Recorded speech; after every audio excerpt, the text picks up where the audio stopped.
exhausted. Okay. 2:45 a.m. This is the end of the first day at the El Paso post office job. Okay. I went in early because I needed time to get things set up as far as getting a badge and a parking spot and a locker and all that stuff.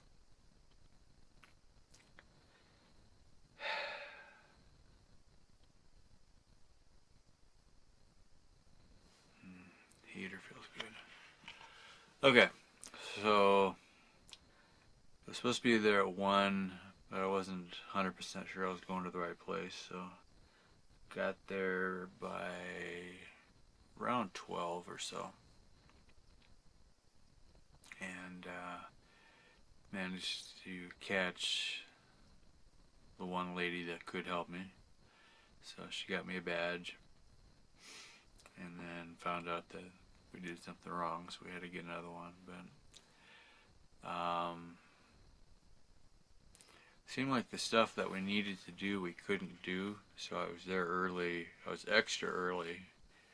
My shift wasn't supposed to start until 3.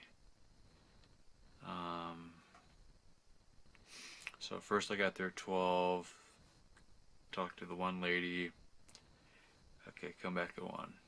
So I went out to the parking lot, had nothing else to do, so come back at 1. Go in, meet Linda, who was the main person for my transfer. That goes well. That was at 1. And did some more paperwork. Get in, get a tour of the plant a little bit, meet one of the supervisors that I was working for, and then, okay, come back at 3, and it's already after 2, so I go, alright, whatever. So come back at 3, officially start at 3, and then worked my shift, got off at 11:30 with a half hour for lunch, and the supervisor that I hooked up with, he was like, oh, we're happy to have you, we really need you, but we don't know what to do with you now. So he looks around, and the guy who was supposed to train me on the machines wasn't supposed to train me until Thursday. So I have to go in at 1 o'clock on Thursday instead of 3 o'clock. And so he's looking around, he's like, okay, there's just one machine that's pretty simple. We'll show you how to use that one. So I'm, kind of qualified on this one machine that's got nothing to do with the job I'm normally going to be doing, it sounds like. So, but I worked for pretty much my whole shift on this other job, which, anything in a place like that that's helping to move the mail is, worthwhile, but I got no actual training towards what I'll actually be doing.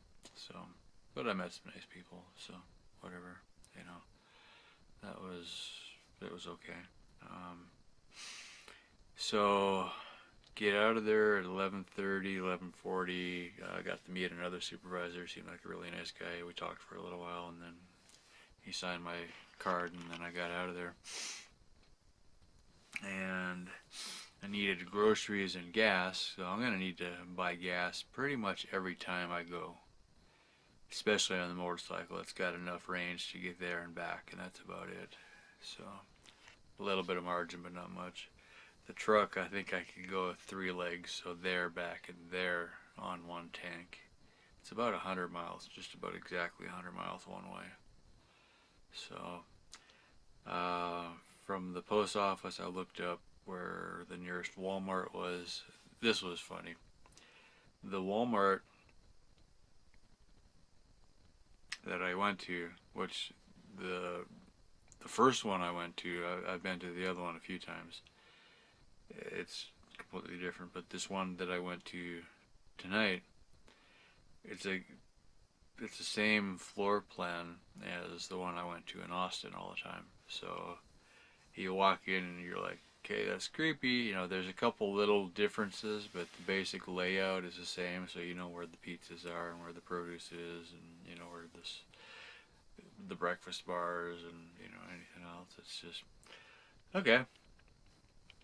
It's always nice when you go back to your own store. You know, you just know where to go, and it's just okay. Boop boop boop, off you go.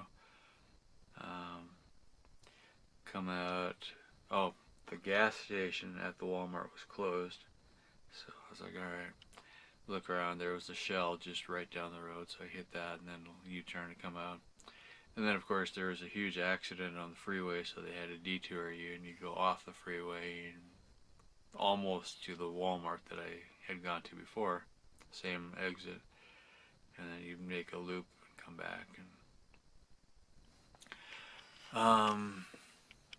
let's see. Oh, on the way there, I noticed I got a weird smell in the truck, so I think some animal has died in my heater or something like that. So, fortunately, I'm not going to be driving the truck too much, but I had a couple of days ago, the last time I drove into town, all of a sudden I hear this horrible rattling sound in the heater, and so I thought that, you know, something had come loose inside, but I haven't had time to take it apart. So now I got a smell that's definitely worse when you turn the heater on. So I think there's somebody died in there. So that's just, you know, one more wonderful thing. So all the way home I had to keep one window cracked because it smelled so bad my eyes were watering. And you know, it's the end of a long day and my eyes are tired anyway, and I'm like just you know. So I get home, it's a 2-hour drive after an 8-hour shift, and plus all the time in the before.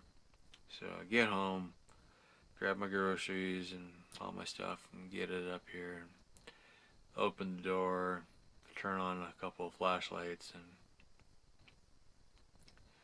I hear some fluttering sound at the back of the bus. I'm like, oh, great, you know. Look around, yeah, I got a bird back there flying in circles trying to figure out how to get out, and he's been in here, well, I don't know. I realized I had left one window open. I thought he'd gone in through the door when I was here, because I don't always close the door because you need some ventilation. But the window was open, so he got in here sometime after I left, so at least he wasn't in here for 12 or 14 hours, you know, going in circles. So I'm sure there's going to be some poop in here somewhere. But anyway, pretty little bird. I'm not big on what birds are, but had some yellow feathers when he was flying. And we'll say bigger than a hummingbird and smaller than an eagle. I don't know. Pretty small. Maybe a finch or something like that.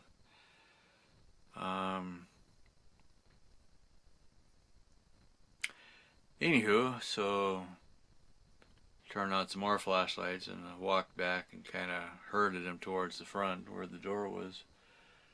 And of course the door is down lower than the ceiling, so he didn't want to come down. He kept trying to fly up. So I had a little washcloth in one hand and I kind of scooted him towards the door, and finally I got a hand on him and just pushed him hard, and he kind of hit free air and then he was gone. So hope I didn't hurt him too much. Poor little guy, though. He was so scared. You could just see him, you know, heart pounding. Feel bad for him, but anyway, he seemed to get out of here in one piece, so hopefully he'll be okay. Not too traumatized. Anyway, so it's almost 3 o'clock in the morning now. And then,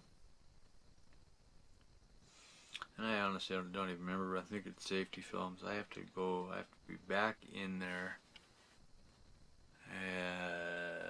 at 11:30, so I have to be out of here by 9:30. So 3 to 9 is 6 hours. I can probably get 4 or 5 hours sleep anyway. Fortunately, I've never been able to sleep in here in the bus. It gets so bright first thing in the morning that I probably won't have any trouble at least waking up. So I gotta remember to get up when I wake up. And, let's see what else. Maximum overtime is authorized. We can work up to 12 hours a day now, which is even more than we worked at the last job. So even though I took a pay cut to get in here, I might end up making almost as much money, so that's kind of cool.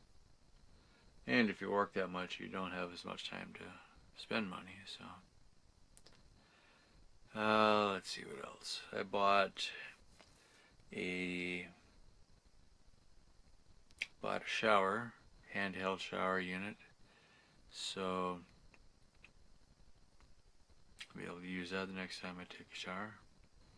Don't expect to take a shower in the morning though. I'm definitely not taking one tonight, but I might try to I'll at least clean up in the morning, but at least I'm reasonably clean. The job, it's inside, it's a little bit dusty, but that's, you know, it's not like I'm dirty. So if I wash my face and head on in, I think I'd be okay.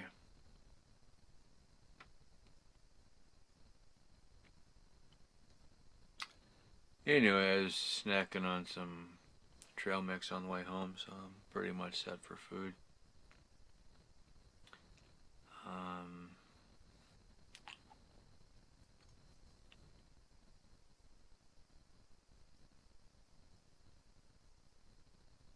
Well, take my boots off, go to sleep. Taking the motorcycle in tomorrow, so see how that goes.